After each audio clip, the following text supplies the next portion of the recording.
Yeah, hey, this was on May 13th, but we got Young Mustard. The 76ers process is officially over.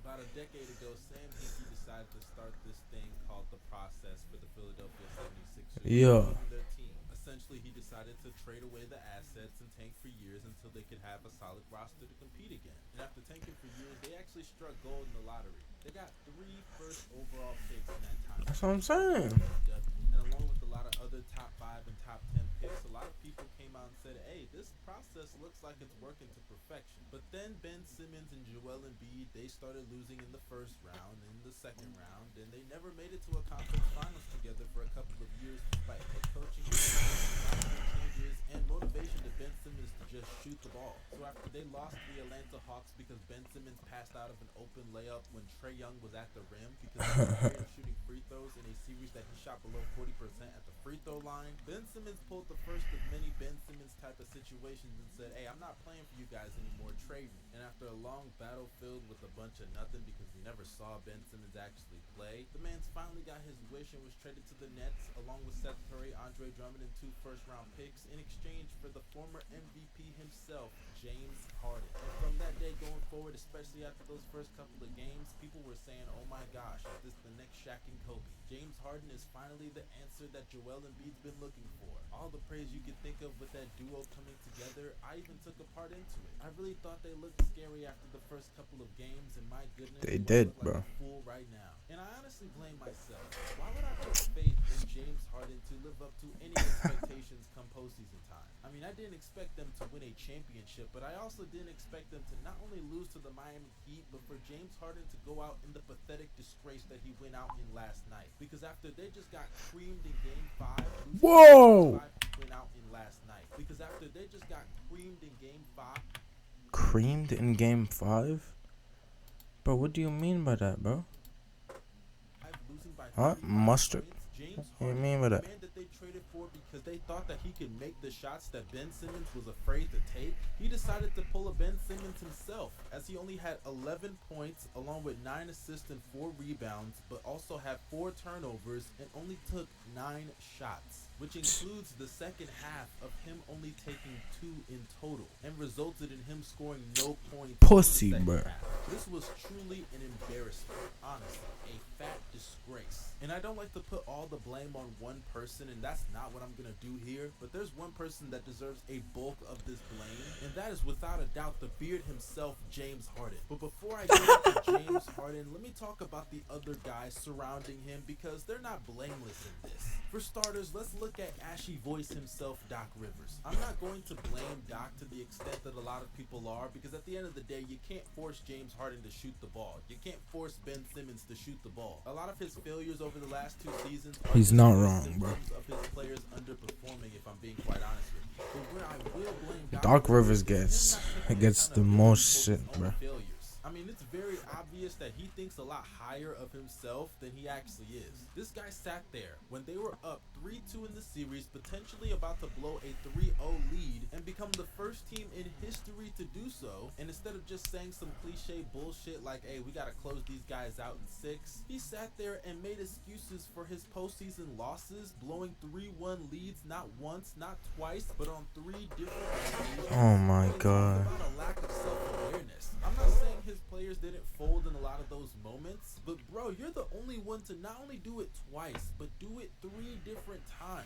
And you're gonna sit there and say, hey, I just wish y'all provided context. I did a good job in Orlando. Chris Paul was hurt with the Clippers, and the third one, it was the bubble. What do you expect? My guy, you are a grown man, probably a grandfather for all I know. If you don't know how to take accountability for your own actions, then don't be a head coach anymore. Mod. Because let's not forget, this is the same guy that even in this series, before Joel Embiid came back, he refused to take DeAndre Jordan off the court. I mean, I know Paul Reed is not the best option there, but he's the only option you got, bruh. DeAndre Jordan legitimately might be the worst player in the NBA. Everywhere he's gone, he's been holding teams back. You know, Jared Mod. Allen back in Brooklyn. He was trash with the Lakers, and he's still trash in Philly right now. But because Doc is stubborn and stuck in his old ways, he probably still looks at him the same as he looked at him in 2015, the All-NBA DeAndre Jordan with the Clippers. Doc clearly views himself better than a lot of people view him, so I would just fire him for his lack of self-awareness alone if I'm the Sixers front office. And speaking of the Sixers front office, they're not off the hook. Elton Brand, my goodness, bro. I won't kill you too much for the James Harden trade. It is what it is. It didn't work out. You gotta move on and accept your losses. But this is the same guy that moved on from Mikal Bridges when they took him in the draft. This is the same guy who also signed off on Al Horford and Josh Richardson being supporting pieces for them instead of JJ Redick and Jimmy Butler. And then let's not forget, he gave Tobias Harris a max contract. Oh my goodness. Horrible. Just straight up horrible decisions all around. Hey. The man of the hour. Let's talk about Joel Embiid for a split second because I see a lot of people saying things about him that I need to address. For starters, of course, Joel Embiid did not play that well in this series. He was pretty inefficient for the most part. And even on the boards, I thought he could have hustled a little bit more. Even though he wasn't like atrocious or anything, I just thought there could have been a lot more effort. But at the end of the day, this man was playing with a broken face, a broken thumb, and was coming off of a concussion as well. It was very clear he was not What the fuck? in the slightest. I'm actually sure he wasn't even 60% if we're being quite honest. He more than likely rushed back from that injury sooner than he should have, but I have to give him credit because not only was he able to come back and play through the injury, but he helped them win 2 games in the series. But another thing about this postseason that has been shown again about Joel Embiid is that you cannot rely on him to have a deep playoff run without some type of injury. I love Embiid. I think he's a superstar talent, but the durability is always going to be a question with this guy. And I know many people are going to say this was a freak injury, but what about his first playoff run where he also suffered the exact same orbital injury due to a freak accident? Embiid is just a injury-prone player, and it's very obvious that you can't win with him as the number 1 option or the best player on the team. I mean, listen, I ain't see too much footage, right? But if Joel Embiid is consistently getting the same injury, right? That is on him, but that body part must be weak. Whatever injury it is. But don't you think it's like also somewhat the defender's fault? Like I don't know what it is. If he's landing off like a dunk or something and fucking up his leg or some shit like that, it's a different story. But if he keeps getting injured because someone like hits him, it's like that's not really on him anymore, is it? Unless you have a teammate that is equally as good or just a little bit worse to his level. Just my thoughts, man. The man of the fucking day, James Harden. Oh my God, James Harden.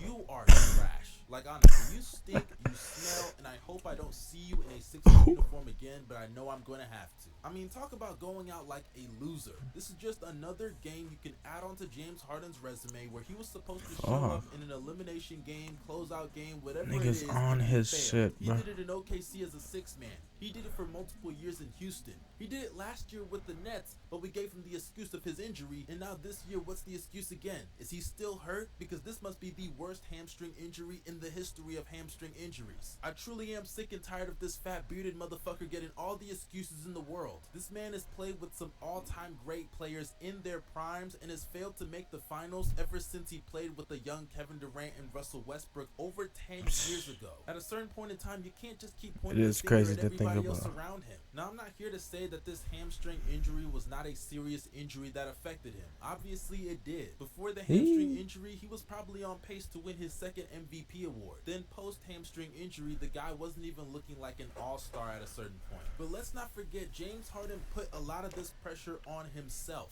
Because not only did he demand a trade from Houston, not only did he demand a trade from Brooklyn and got both of his wishes, but even going back to this past offseason, he was asked about these quote-unquote scary hours, and he said it's even going to be scarier. James, last year you told us several times that scary times are ahead. Do you still believe that, or is it a different model this year? Oh yeah, for sure. It's even scarier. I mean, it's one thing for others to put the goofy I laugh, bro. I don't know. I hope Embiid gets a ring someday.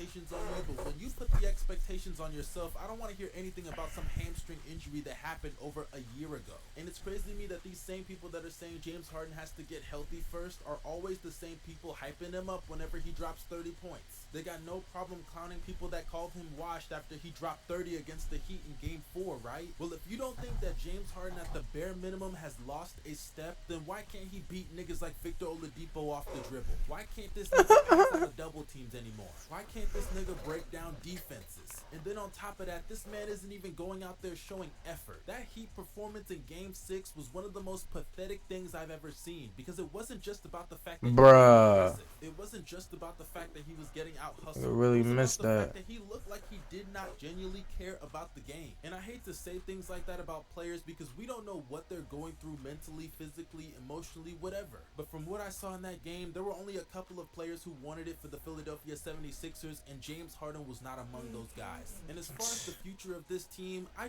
truly don't know what to say, because they gave up multiple picks for James Harden along with Seth Curry, and their financial situation with these contracts is fucked. Because with Harden now opting into his $40+ million that he's owed next year, it's not like they can trade him. Let's not forget they're also just capped out as a team, mainly because they gave Tobias Harris a fucking max contract. So I truly don't know where they go from here. Because even after Harden is done with this player option, are you just gonna let him walk? And another thing they have to consider is that Joel Embiid's prime literally could end at any point in time. Because with the injuries piling up on his body, he could literally be out of his prime as soon as the end of next season. Embiid is not some young guy anymore. He's already 28 years old, and in a couple years, he's going to be approaching his early 30s. The window for the Sixers to win a championship in the Joel Embiid era possibly just closed as soon as they lost against the Miami Heat. Because with a player like Giannis in Milwaukee, young players like Jaylen Brown and Jason Tatum, the Miami Heat, who have proven to be better than them, along with Kevin Durant and Kyrie Irving out in Brooklyn, there's so much uncertainty with just how the Sixers stack up with the rest of the Eastern Conference, much less who's going to come out the West, because let's not forget, this team hasn't even made a conference finals yet. So at the end of the day, it looks like this team is fucked.